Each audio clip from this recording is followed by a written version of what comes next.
যুবলীগ ঢাকা মহানগর উত্তরের বিপ্লবী যুগ্ম সাধারণ সম্পাদক সাবেক ছাত্রনেতা জনাব তাজবিরুল হক অনু এখন আপনাদের মাঝে সংক্ষিপ্ত আকারে শুভেচ্ছা বিনিময় করবেন। বিপ্লবী বাংলার বিপ্লবী সংগঠন বাংলাদেশ আওয়ামী যুবলীগের কর্তৃক জাতির পিতা বঙ্গবন্ধু শেখ মুজিবুর রহমানের দ্বিতীয় পুত্র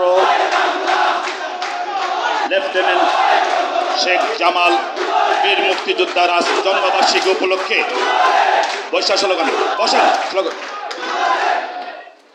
শেখ জামালের জন্মবার্ষিকী উপলক্ষে আজকের এই আলোচনা সভার সম্মানিত সভাপতি, সারা বাংলার যুব সমাজের অহংকার, টেকনাফ থেকে তেঁতুলিয়া, রূপসা থেকে পাতুরিয়া, রাজপথ থেকে গড়ে ওঠা নেতৃত্ব, রাষ্ট্রনায়ক দেশরত্ন জননেত্রী শেখ হাসিনার বিশ্বস্ত সিপাহ সালার, বিশ্বস্ত ভ্যানগার্ড, বাংলাদেশ আওয়ামী যুবলীগের প্রতিষ্ঠাতা চেয়ারম্যান, বিশিষ্ট কলামিস্ট, বীর মুক্তিযোদ্ধা শেখ ফজলুল হক মনির সুযোগ্য সন্তান, বাংলাদেশ আওয়ামী যুবলীগের বিপ্লবী চেয়ারম্যান অধ্যাপক শেখ ফজলে শামস পরশ আজকের এই অনুষ্ঠানের সঞ্চালক হিসাবে উপস্থিত আছেন।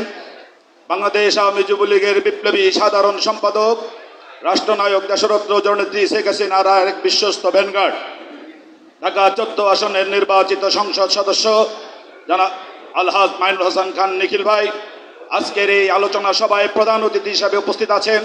ছাত্রলীগের সোনালী অতীত, এক সময়ের তুখর ছাত্রনেতা, বর্তমান জননেতা, গণপ্রজাতন্ত্রী বাংলাদেশ সরকারের মাননীয় গৃহায়ন ও গণপূর্ত মন্ত্রী মহোদয়, ব্রাহ্মণবাড়িয়া জেলা আওয়ামী লীগের বিপ্লবী সভাপতি, শ্রদ্ধাভাজন জননেতা আম রবিউল মুক্তাদির উপস্থিত আছেন। বিশেষ অতিথি হিসাবে 21 পদকপ্রাপ্ত নেতা জনাব অজয় দাশগুপ্ত বিশেষ অতিথি হিসেবে উপস্থিত আছেন। 21 পদকপ্রাপ্ত সাবেক ছাত্রনেতা বিশিষ্ট সাংবাদিক সৈয়দ জাফর আহমেদ জাফর ইকবাল উপস্থিত আছেন। ঢাকা জেলা আওয়ামী লীগের বিপ্লবী সাধারণ সম্পাদক সাবেক ছাত্রনেতা জনাব পনিরুজ্জামান তরুণ সহ উপস্থিত নেতৃবৃন্দ। শেখ জামাল জাতির পিতার শুধু সন্তানই ছিলেন না, উনি ছিলেন বাংলাদেশের ক্রীড়ামোদীদের একটি অহংকার। 1954 সালের 28 এপ্রিল জন্মগ্রহণ করার পর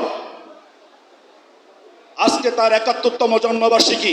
এই জন্মবার্ষিকীতে উনার মতন বিজ্ঞ লোকের আলোচনা করার কোনো সামর্থ্য আমার নাই। মাননীয় চেয়ারম্যানের প্রতি এবং সাধারণ সম্পাদকের প্রতি কৃতজ্ঞতা প্রকাশ করি আজকের এই আলোচনা সভায় আমাকে কিছু বলতে দেওয়ার। শেখ জামাল উনি শুধু ক্রীড়ানুরাগী ছিলেন না, উনি রেসিডেন্ট মডেল কলেজ স্কুল থেকে ম্যাট্রিক পাশ করে, ঢাকা কলেজ থেকে ইন্টারমিডিয়েট পাশ করে যুদ্ধকালীন সময় যখন গৃহবন্দী ছিলেন, ওই গৃহবন্দী থেকে পালিয়ে বীর মুক্তিযোদ্ধা সশস্ত্র অস্ত্র নিয়ে দেশকে স্বাধীন করে বাংলার মানুষকে মুক্ত করেছিলেন।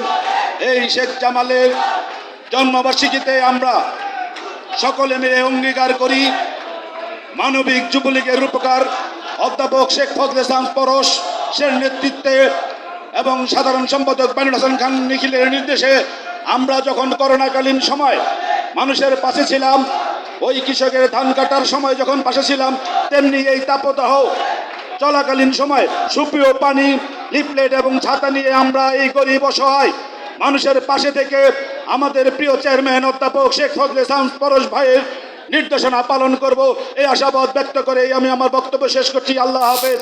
জয় বাংলা, জয় বঙ্গবন্ধু।